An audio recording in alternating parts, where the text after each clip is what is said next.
ያንቺስ ከፋ። ጭራሽ ብላ በሰው እንደዚህ ጉዳይ ትብሰለሰላለች እንዴ?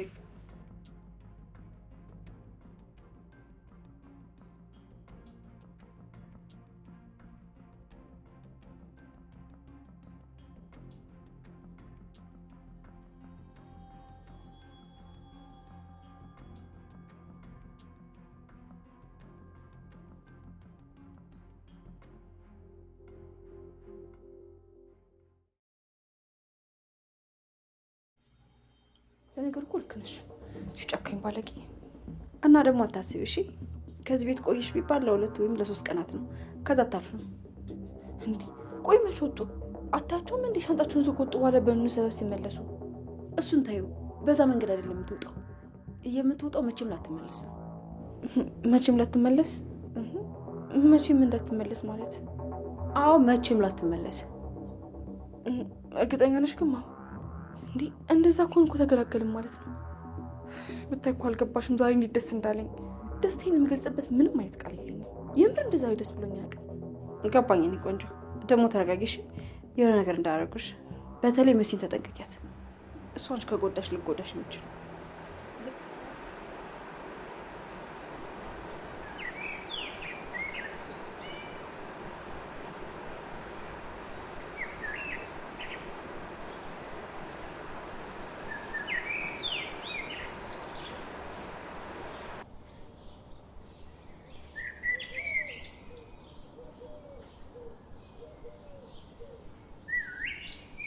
ሰላም ሰላም፣ ውድና የተከበራችሁ የሁሉም ነገር ዩቲዩብ ቻናል ተከታታዮች በሙሉ በያላችሁበት ሰላማችሁ ብዝት ይበልልኝ። እንግዲህ በእንግዳ ድራማ በእውነት በጣም ጠፍቻለሁ ማለት ነው።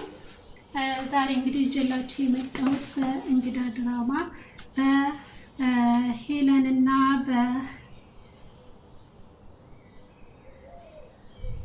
ወይዘሮ ሄለን እንግዲህ የቤሉንን ጓደኛ ማለት ነው አክስት ተብላ የመጣችዋን ሌዛን ለማጥቃት እየሞከረች ነው። እንግዲህ በጓደኛዋ በልጇ ጓደኛ በጆን ማለት ነው እና በጆን እና በጆን ጓደኞች በተደራጁበት እንግዲህ ወይዘሮ ሄለን እነሱን ለማስወገድ ፈልጋለች ማለት ነው። ቤዛንና ሌዛንን ማለት ነው፣ ሁለቱን ማለት ነው። ወይዘሮ ሄለን ምንም ቢሆን መጨረሻ ላይ የምትጸጸትበት በልጇ ላይ የምታደርገው በኋላ መጨረሻዋ ጸጸት እንደሚሆን ሁላችንም እናውቀዋለን ማለት ነው። ውድ የተከበራችሁ የቻናሌ ቤተሰቦች እንግዲህ ቤዛ ይህን ሁሉ ሲደረግባት እስካሁንም ከቴዲ ያላትን ምንም ነገር ተስፋ አልቆረጠችም ማለት ነው። ምክንያቱም ቀርባ ልትበቀለው ነበር የመሰለን፣ ነገር ግን እንደዛ አይደለም ማለት ነው። ሌዛን ደግሞ እንደምታውቋት ጠበቃ ናትና ውጭ ላይ ነበር የምትኖረው ማለት ነው። እዚህ ከመጣች ለኑኑ ጠበቃ ልትሆናት ፈልጋ አንዳንድ ነገሮችን እየጠየቀቻት ነበረ። እሷ ግን ፍቃደኛ አይደለችም ማለት ነው። ኑኑ ቢያንስ የተፈጠረውን ችግር ንገረኝ ብትላት ለአንቺ መንገርም ሆነ መናገር አልፈልግም፣ ብነግርሽም ምንም አይነት ለውጥም የሚያመጣው ነገር የለም፣ ነገርኩሽም አልነገርኩሽም ለአንቺ ሁለቱም አንድ ነው፣ ምንም ነገር ማድረግ አትችይም፣ ስለ እኔ አይመለከትሽም በማለት ኑኑሻ ሌዛ መልሳላታለች ማለት ነው። እንግዲህ ቤሉንም ከዚህ እንደምትወጣ ተስፋ እየሰጣት ነው። ወይዘሮ ሄለንም እንግዲህ ያላትን ጥንካሬ እያጠናከረች እንግዲህ ዛሬ ማታ ሁሉንም ነገር እንደሚደረግ ነው የዛተችው ማለት ነው። ነፂ እንግዲህ ሁሉንም እንደምታውቁት የኑኑሻን መታሰር ነፃ የሚያደርጋት መሲጋ ነው ማለት ነው። መሲን ደግሞ ማሳሰር አትፈልግም። ምክንያቱም እሷ ከታሰረች ቤተሰቦቹ ምንም አይነት ችግር እንደማያመጣባቸው እሷ ብቻ ናት የምትጨነቀው እስር ቤት ያለችው ማለት ነው። ነገር ግን መሲን ልትበቀላት የፈለገችው መሲ ከዳር ሆና የቤተሰቦቿን ሲቃይ እንድታይ በቤተሰቦቿ ላይ እንድትጸጸት በእኔ ምክንያት ነው ቤተሰቦች እንደዚህ የሆኑት ብላ እንድትጸጸት ነው የወይዘሮ ሄለን ሀሳብ ማለት ነው። እንግዲህ ሞኩ የት እንዳለ አሁንም አናውቅም። ሞኩ ቦታ እንግዲህ እናቀው አልቻልንም ማለት ነው። መኩም ለጊዜው እንግዲህ አስወግደውታል ማለት ነው። ሊመለስም ይችላል እንግዲህ ወይዘሮ ሄለን ካላሳገተችው ማለት ነው። ከቤትም እንደሚወጡ እየጎተጎተቻቸው ነው። ቤሉልም ቤት ገዝቶላቸው እዛ ቤት እንዲኖሩ ፍቃደኛ አይደሉም ማለት ነው።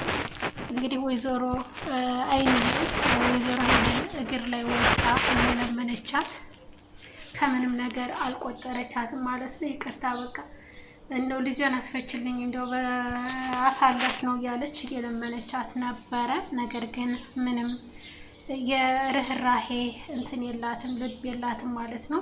አሁንም እነዚሁ በእነዚህ ሳይበቃት ሌዛንና ቤዛን ማለት ነው ሁለቱን እንድታስወግድ ከከተማ ወጥታችሁ እንድጥሏቸው በማለት ለጆን ትዕዛዝ አስተላልፋለች ማለት ነው ወይዘሮ ሄለን። በነገራችን ላይ እንግዲህ ከዚህ ቻናል ብዙ ነገሮችን እንደምትማሩ አልጠራጠርም። ምክንያቱም የቅርብ ሰው ምን ያክል እንደሚጎዳ ነው እያሳየን ያለ ነው። እያሳየ ያለው በዚህ ድራማ ላይ ብዙ ትምህርቶችን ትወስዱበታላችሁ። ውድ ቻናላችን ቤተሰቦች ቪዲዮውን ላይክ እና ሰብስክራይብ እያደረጋችሁ ቤተሰብ ሁኑ። ሁሌም እንደተለመደው አስተያየታችሁን እፈልጋለሁ። ድጋፋችሁን በእውነት ከልብ አመሰግናለሁ። ለምትሰጡኝ አስተያየትም ሆነ መልካም ምኞት ለምትገልጹልኝ እህቶቼ፣ እንዲሁም የሁሉም ነገር ዩቲዩብ ቻናል ተከታታዮች በሙሉ ከልብ አመሰግናለሁ። እያላችሁበት ሰላማችሁ ብዝት ይበልልኝ። ሌዛ ግን ከበረንዳ ላይ ሆነው ብዙ ነገሮችን ብዙ ሚስጥሮችን ሰምተዋል ማለት ነው። ከቤዛ ጋር ሆና ሌዛ ሰምታለች። እንግዲህ ልትጠነቀቅ ትችላለች። አንቺ ለነሱ ስትጨነቂ አንቺን በሆነ ነገር ከጎን እንዳትጠቂ እባክሽን ራስሽን ጠብቂ እያለች ቤዛ ስትመክራት ነበረ። እኔማ ለራሴ ሳልሆን አልቀርም፣ ለራሴ መሆን ቢያቅተኝ አንቺን አልመክርሽም ነበረ፣ አንቺን የምመክርሽ እኔ ራሴ የማቅ ሰው ነኝ በማለት ለቤዛ መልሳላታለች ማለት ነው። እንግዲህ ወይዘሮ ሄለን ዛሬ ያሰበችው ምንድን ነው የሚለውን ደግሞ አብረን እናያለን። ውድ ቻናላችን ቤተሰቦች እንደተለመደው ድጋፋችሁን እፈልጋለሁ።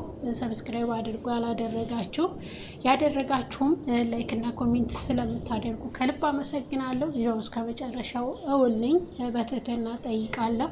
ውድ ቻናላችን ቤተሰቦች እንግዲህ ዋና ደግሞ በለዛ ዩቲዩብ ቻናል እየገባችሁ ማየት ትችላላችሁ። ውድ እንግዲህ የሀረግና የእንግዳ ዩቲዩብ ቻናል ተከታታዮች ማለት ነው፣ ለዛ ዩቲዩብ ብላችሁ በዋና ገብታችሁ ቪዲዮአቸውን ላይክና ሰብስክራይብ እንድታደርጉላቸው በሱም ሀሳቤ እንድሰጣችሁ እወዳለሁ ማለት ነው። አይንዬ ግን በጣም ታሳዝናለች። በልጇ እንግዲህ በወለደቻት ልጅ 9 ወር አርግዛ በወለደቻት ልጅ ነው እየተሰደበች ያለችው ማለት ነው። ነገር ግን ይሄን ሁሉ እሷ አታውቅም ማለት ነው። ኑኑና ኤልሻዳይ እንደተቀያየሩ ይሄ ሚስጥር ለኑኑሻ ተነግሯታል ማለት ነው። ኤልሻዳይ ግን ምንም ነገር የምታውቀው ነገር ስለሌለ እንግዲህ እንደ ታናሽ እህቷ እንደ ማንኛውም ጓደኛ አድርጋ ነው እንግዲህ ወይዘሮ አይንዬን ስትመናገራት እና ስትመልስላት የነበረው ማለት ነው። ውድ የቻናላችን ቤተሰቦች ኑኑሻ እውነት የአይንዬ ልጅ ብትሆን ይሄ ነገር ምን የሚፈጠር ይመስላችኋል? ቢያንስ የወይዘሮ ሄለንን ጻጻቱን ትታችሁት እንደው ኑኑሻ ምን ትላለች የሚል ሀሳብ በላያችን ላይ አለ ማለት ነው።